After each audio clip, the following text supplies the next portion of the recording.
Hello and welcome to this special edition of our Omni Talk Spotlight series, where we are bringing you interviews with our top 20 OmniStars for 2022. The award was developed in partnership with Quorso to recognize the top omnichannel operators based on the headlines and the work they are driving within their respective organizations. I am Chris Walton. And I'm Anne Mezzenga. And we are pleased to welcome to the show today Stefanie Kruse, the VP GM of Digital Commerce and Omnichannel at Walgreens. Stefanie, welcome to Omni Talk and thank you for joining us today. Thank you guys so much for having me. I'm excited to be here. Yeah, it's great. Yeah, it's great to have you. I'm curious, like what's this award mean to you, being an OmniStar? First ever. Do you have your speech prepared? You didn't know you had to have a speech, Stefanie. It's okay. I did not, but no, it's excited to be a recipient and thank you guys so much for recognizing not just the work of me, but for all of our teams here at Walgreens who have really contributed to building an amazing omnichannel experience for our customers. Yeah, without a doubt. We are really excited to dig into that with you for this conversation, Stefanie. And before we get started, we want to give a special shout out to our partners at Quorso, without whose support OmniStars would not have been possible.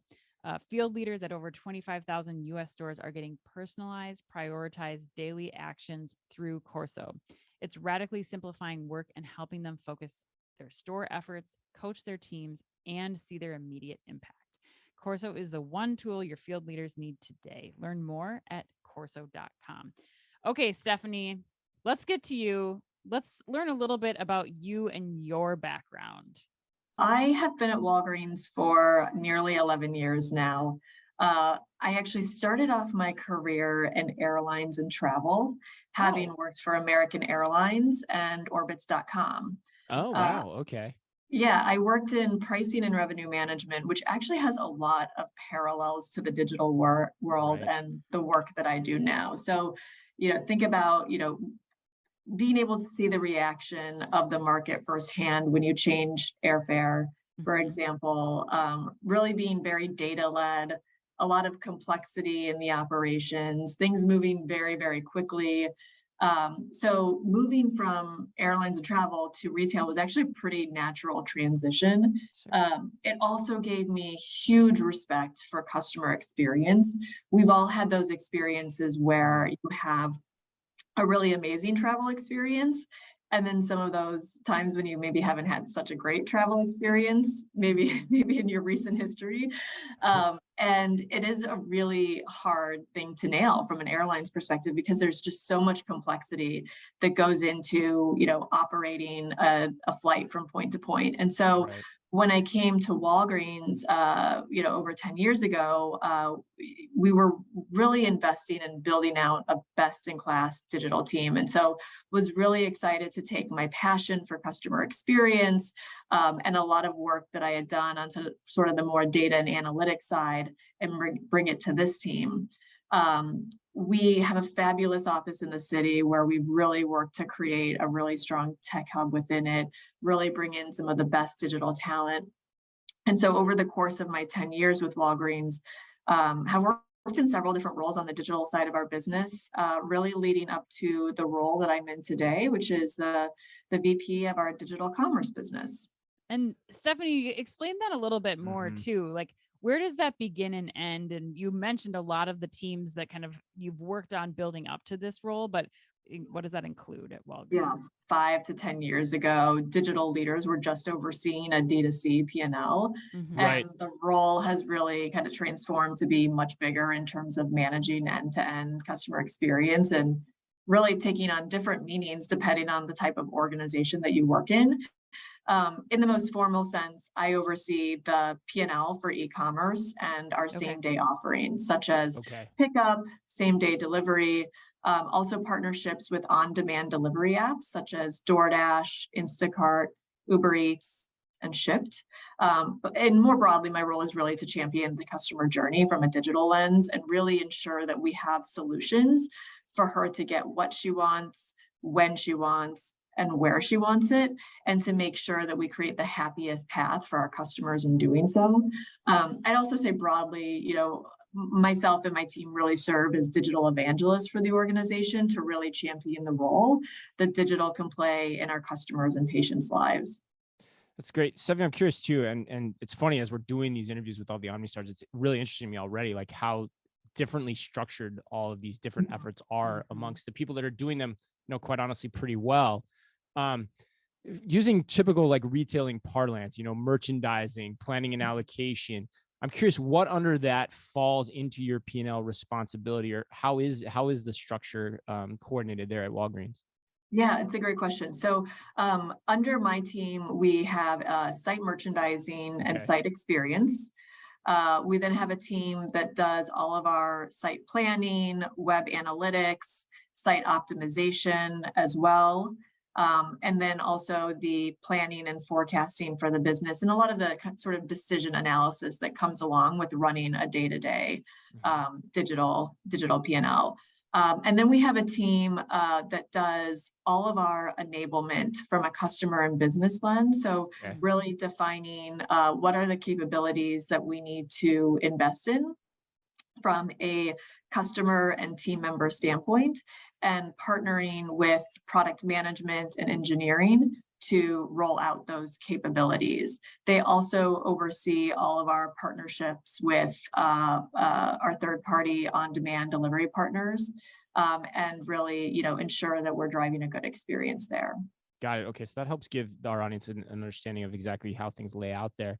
It's also a great segue for where I wanted to take the conversation next, where Ann and I wanted to go next, which is, one of the headlines that caught our attention last year as we were, deciding who our OmniStars would be, Right. and which is exactly how we did it. We actually just looked back at the headlines and looked to see who was actually driving work versus who gets all the publicity about it, or the pundits even. And one of the things we noticed was your roles, particularly in helping to roll out 2-hour delivery nationwide across all Walgreens stores. I think it was like back in May of last year. Using what you just said, tell our audience like all that went into that. And please, the more detail, the better. Yeah, so first of all, this was a fast follow to pick up in 30 minutes, which Okay. we rolled out in November of 2020. We had really been working on creating that offering pre-pandemic, but obviously things sped up with the pandemic. And it was a very bold move for us to roll out a very, very best-in-class promise time behind our buy online, pick up in store offering that we were rolling out. So we rolled that out, and then we quickly followed, as you noted, with the 2-hour delivery in May of the following year. And the bar there and the boldness of that move was potentially even higher because when you think about the customer need behind this and the role that Walgreens plays in terms of meeting a customer's urgent needs, we really had to make sure that we had a last mile offering that would satisfy the customer and deliver on those needs. We had been playing in the on-demand delivery space with Postmates and DoorDash and a couple of others for a while. We actually started experimenting with partners like that probably over eight years ago. Right. Wow. And so we had a lot of learnings to draw on, but implementing the technology and operations on our own assets was a totally different game. First there's the digital experience behind it, and our goal there was really to make it feel part of the existing ecosystem and experience so that same day delivery was an additional choice for customers within the existing flow and not a totally separate experience. And sorry, Stefanie, to pause you there too. How did you, and what does that look like actually in user experience? If you can tell us about that too. Yeah, so when the customer goes to our app or our site, as they're searching for products and browsing and navigating for products, they will see 3 options that they can choose from: either ship to home or to store, Great. Pick up at store same day within 30 minutes, or same day delivery, which was 2 hours when we rolled it out, and now it's actually within an hour because we've been able to meet the customer demand so quickly. And Stefanie, is that all before? Oh, sorry, is that all before the customer gets the cart, or is it after the cart too? Right, it's all before they get to the cart. Awesome. So they That's see great. it within the product details page, within the product search results as well. So as you're browsing and navigating and selecting products, you can choose whether you want it, same day, whether you want it picked up, delivered, whether you want it shipped to you. and you can build a mixed cart as well. So we really wanted to be able to offer as much choice as possible for our customers. So designing for that user experience is obviously very complex, but then there's also, fulfilling on it from an inventory standpoint, making sure the accuracy there is really good, because when you're having something delivered, you're in an urgent need state of mind, and not fulfilling on those items is really disappointing to customers. So we work to continue, improving our inventory accuracy, which we have real-time data behind, and that had been rolled out with our buy online, pick up in store offering, but we've continued to make a lot of enhancements there. Also working to mobilize our operations teams, and finding the right fulfillment partners was a big piece of it as well. And as I mentioned, we were able to fulfill on the promise time in such a way that we've actually been able to actually be able to go to market now with a 1-hour delivery message. We stay really close to the customer feedback on this and to NPS, and are constantly working to evolve the customer experience and offering to make sure that we can really optimize that. Well, you definitely evolve the customer experience. I mean, that's very progressive from a lot of what we've seen. Even, a lot of retailers are trying to get there, but aren't quite to the point that you're talking about, Stefanie, where that's, at the top of the funnel, you're able to determine fulfillment option right away and get, meet the customer's needs, their urgent needs. I'm wondering though, what did that look like in store, and how were you translating this amazing customer experience to changing the operations in store to fulfill those orders to meet those promises? Yeah, that was one of the biggest undertakings, just from a change management standpoint and an execution standpoint as well. So prior to having pickup and same day delivery, our stores had not really done any sort of digital fulfillment. So we really had to give them the tools and training to create this new muscle for them. And when you think about everything that is going on within our stores, particularly over the past couple of years, it's a lot to ask our team members, because Walgreens is doing COVID testing, COVID vaccines, we launched a rebranded loyalty or customer engagement program, new financial services. So there's a lot going on in the midst of trying to deliver on the day-to-day needs of our customers and patients. So we really think about our team member as our customer as well. And so we put a lot of thought into the tools and technology that we were giving them to do the operations and fulfillment in store. So they have a handheld device.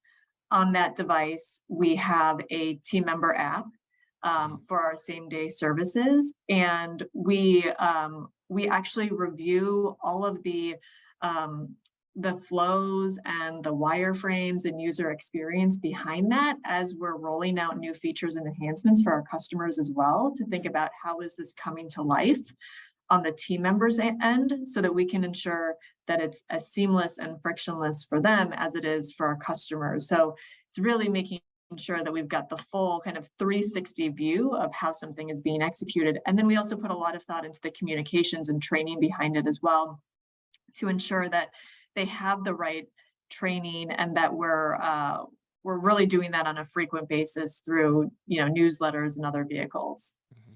So Steffi, staying with this example too, I'm curious, as people try to learn from you, where do you have to watch out for potential consistencies or inconsistencies, I should say, across the e-commerce and physical worlds as you're trying to roll something like this out? Are there certain places, if someone's trying to embark on a similar endeavor, you'd say, hey, keep an eye on this, it could pop, or this could, pose an issue as you're trying to create this seamless experience? What would some of those be? Yeah, I think in terms of consistencies and inconsistencies. So I think you really want to make sure that first of all, the inventory piece of it is of the utmost importance. I think making sure that the visibility is there, that customers understand what's in the store and are not disappointed or let down by any sort of inaccuracies that may come as part of that. And so I think that's just sort of table stakes, is making sure that you have the right level of visibility to be able to deliver on that baseline customer experience. I think one of the inconsistencies that I might point out is that online people are really researching and looking for discovery and inspiration prior to going into stores. And so digital can really be a point where you drive a lot more content and information and education. And so we really think about how are we bringing in the right level of, user generated content, ratings and reviews to be able to drive conversion and ensure that we give our customers the right level of information to be able to, really drive that inspiration, discovery, findability. Mm-hmm. I want to ask you more about the inventory piece too, because we agree. I mean, I think inventory is the fundamental linchpin of making this all work, and understanding it across the channels is absolutely paramount. And yet sometimes people still don't understand that, quite honestly. I'm curious, in your mind, what are some of what have you found as an effective way to keep a better control over your inventory visibility as you're doing this? Like, what are some of the methods you guys have taken to improve upon your accuracy? Yeah, I think there's the technical piece of it and then the operations piece of it. Okay, So great. from a technical standpoint, some of it just comes down to what tools and systems you're using, right? And so we have implemented new tools and systems. We're on SAP. We also are partnering with Blue Yonder. And so there's obviously technology pieces that are going into it.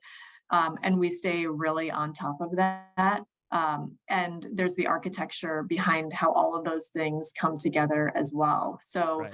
we've put a lot of effort into making sure that how all of the systems talk to each other is architected in the right way to not slow down that, that visibility on the digital side of things. Yeah, that confidence level, basically. Yeah, that you have in what's there, that's what's actually there, right?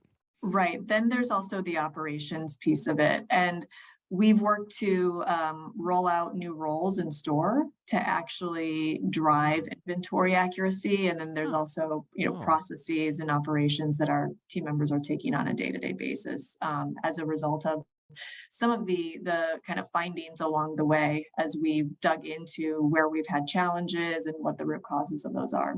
I was curious, like how you help the in-store associates then kind of prioritize what tasks they're going to handle, like who's going to handle inventory accuracy, who's going to handle like taking people in from COVID. Like what tools are you using to kind of manage, like, okay, team, this is the priority for today, go, and then how to measure success based off of that? Yeah, we do have dedicated roles in store for fulfillment for same day pickup and delivery. But we give our teams autonomy to assign those roles to specific individuals based on the day, as well as how many people they need working on it. So there's kind of a framework that we use, but then autonomy within that to have the flexibility to be able to adjust to different, sort of customer needs and demand. All right, well, let's shift gears a little bit now. The other aspect of what you do and are in charge of is, the pharmacy business in general is perhaps one of the most complicated experiences to do omnichannel retailing really well. Because aside from selling products, you're also essentially in the healthcare space. We're curious, like what unique challenges does that aspect present as you try to improve upon the Walgreens customer experience day in and day out? Yeah, I think first of all, thanks for recognizing the role that pharmacies play. I think it does drive more complexity in delivering on the experience. Many of our customers and patients are really coming to us for need it now type trips, and that sets a really high bar. I think so we need to be able to get them what they need, get it to them as quickly as possible. And I think that's really where some of the same day offerings have been a game changer, because we have the ability to meet that customer need more conveniently and more responsibly than ever, realistically. I mean, during the pandemic or at the height of the pandemic, if people didn't want to get out of their car or interact with someone in person, they had the ability to do curbside or go through a drive-through. And so that gave them, more safety in terms of options. And that's really important to us in terms of, being able to serve our patients in a really healthy and responsible way. So aside from the regulatory and privacy concerns that we face, given the nature of our business, we just have to be careful with, how we experiment, bring things to market to ensure that we're really able to meet customer needs and not jeopardize the trust or credibility that we've built with them. Well, Stefanie, you talked about some experimentation that you're doing. I'm curious what other initiatives that you have been doing. We called out a couple, but I'd love to hear from your perspective. What are you really proud of that you and your teams have done in enhancing this omnichannel healthcare experience for your customers? Yeah, I think we've rolled out a lot of enhancements to the user experience over the past year. We've done a lot with substitutions, have done a lot with making it easier for customers to schedule their deliveries. If they don't want it in an hour because they don't want it sitting on their doorstep, we give them an option to schedule it later that day or for the next day. And we've done a lot in terms of enhancing arrival notifications for curbside as well, to really be able to deliver on a very, very quick handoff to customer there. So a lot of really good enhancements that we're proud of over the past year. I'd say one thing that I'm really proud of that we've started to do is really connect the retail and pharmacy experience for our customers. So we're starting to allow them to bundle their prescriptions with their pickup orders.